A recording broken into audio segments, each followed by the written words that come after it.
Ajde, vodi,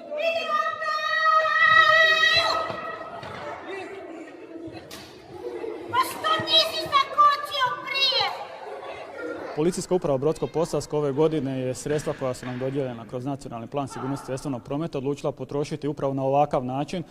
Predstava je predviđena za učenike prvih i drugih razreda, tamo gdje su populacije male, čak i treći i četvrti razred uključimo u samu predstavu. Što si sad radio? Pa zvoni mi telefon!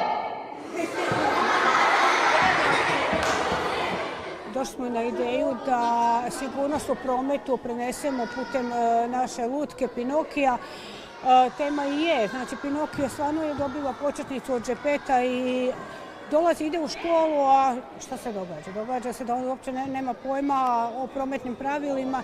Cilj je djeci pokazati kako da sigurno kao pješaci sudjeluju u prometu, kako da se sigurno prevoze u vozilu kad danas sutra počnu voziti bicikli, koje prometne znakove najvažnije moraju obratiti pažnju.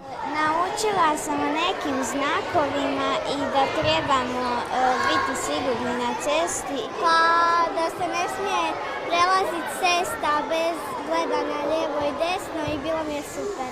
Da preko crvenog ne smijem prelaziti.